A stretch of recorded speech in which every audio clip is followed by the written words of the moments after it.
जानना हो तो आप पूछ सकते हैं। अभी जो बातचीत मैं कर रहा हूँ जड़ों पे, ब्लैक होल्स पे काम करना पड़ेगा। वो हमें नहीं दिखाई देते हैं, वो हमें नहीं दिखाई देते हैं। चलो कुछ बात कर लेते हैं। वोकेशनल ट्रेनिंग से दूर है। टैक्सेस की जिम्मेदारी सिर्फ 3-4% जनता पर है। बड़ी कंपनियां और अमीर लोग लूप होल्स के जरिए टैक्स बचा लेते हैं, जबकि सामान्य आदमी पर महंगाई और टैक्स दोनों का बोझ पड़ता है। कई सरकारी योजनाएं गरीबों के लिए है, लेकिन उनमें भ्रष्टाचार और बिचौलिए के कारण पूरा लाभ नहीं पहुंचता। एक गरीब का राशन कार्ड तो है, लेकिन दुकान वाला सामान पूरा नहीं। गरीबी का पूरी तरह से खत्म न होना या वोकेशनल ट्रेनिंग, जबकि कारण पूरा लाभ नहीं पहुंचता। एक गरीब का राशन कार्ड तो है, लेकिन दुकान वाला सामान पूरा नहीं देता, और एक मिडिल क्लास जॉब के लिए धक्के खा रहा है, जिसका हाल भी बेहाल। जीडीपी बढ़ रही है, लेकिन जॉब क्रिएट नहीं हो रही। शिक्षा, स्वास्थ्य, रोजगार, सब जगह कंपटीशन है। इससे गरीब और मिडिल क्लास को पीछे धकेल दिया जाता है, क्योंकि उनके पास बेहतर अवसर नहीं होते। रिच डैड पुअर डैड एक ऐसी किताब है जो पैसों की सोच और फाइनेंशियल एजुकेशन को लेकर दुनिया भर के लोगों की सोच बदल चुकी है। रॉबर्ट कियोसाकी इसमें दो तरह के सोच वाले पिता की तुलना करते हैं, एक रिच डैड अमीर सोच वाला, और दूसरा पुअर डैड मिडिल क्लास सोच वाला। रिच डैड पुअर डैड कोई मोटिवेशनल किताब नहीं है, ये एक माइंडसेट बदलने वाली किताब है। भारत जैसे देश, देखो बहुत बारीक बारीक बातें इसमें, टैक्स कैसे बचाते हैं नहीं पता चला। बोलो यार, क्या अनम्यूट कर रखा है? बोलो, दो चीजों को बाद में बात करते हैं। लूप पोल एक शब्द था ये। हाँ, लूप होल्स बोला था, वो नहीं समझ पाया था सर। लूप होल्स किस बात का बोल रहा हूँ? करते हैं तब कितना होता है, यानी क्या लगाया जाता है, फ्यूचर ट्रेड पे क्या है, ये क्या है, मतलब कुछ पता ही नहीं है। क्यों नहीं पता है भाई? कॉलेज में सिखाया नहीं जाता है, ठीक है ना। यानी फाइनेंशियल एजुकेशन कोसों दूर है। मैं भूल गया इसमें, आपको क्यों पढ़ना चाहिए? आपके यहाँ माइंड बदले, लोगों का माइंडसेट बदले।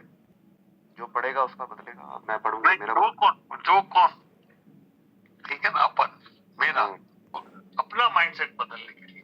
इसका मतलब आपने ये कबूल कर लिया कि मेरा माइंडसेट अभी मिडिल क्लास का है। बिल्कुल सही है। एक तो वो नहीं पड़ेगा, हाँ, और एक वो नहीं पड़ेगा जो अपना आपको धुरंधर मान रहा है, मेरे को क्या सिखाएगी ये।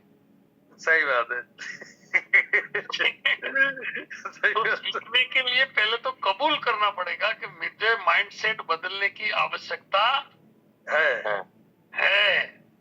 तो ये आपको ये किताब आपको प्रिय लगेगी। फाइनेंशियल एजुकेशन के बिना जी रहे हैं।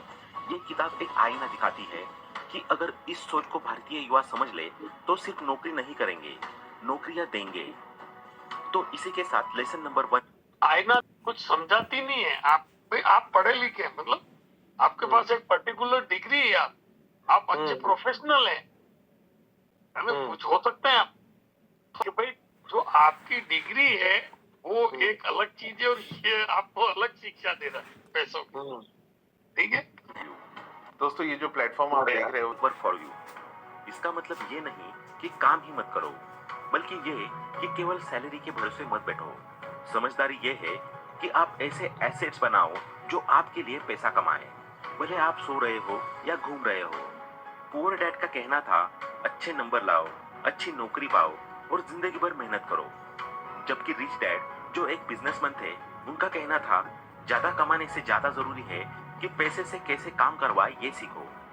अगर आप सिर्फ नौकरी करते हो तो आप एक्टिव इनकम पर डिपेंड हो, यानी आप काम करोगे तभी पैसा मिलेगा, लेकिन जैसे ही आप बीमार पड़े या रिटायर हुए, आपकी इनकम बंद हो जाएगी। इसके उलट पैसिव इनकम वो तरीका है जिससे पैसे आपके लिए काम करते हैं, जैसे कि पहला रियल एस्टेट इन्वेस्टमेंट, किराए से कमाई या कोर्सेज।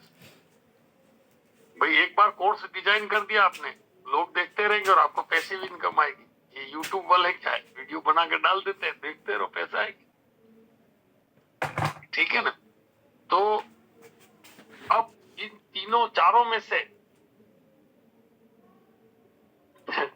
आपका काम कौन सा है?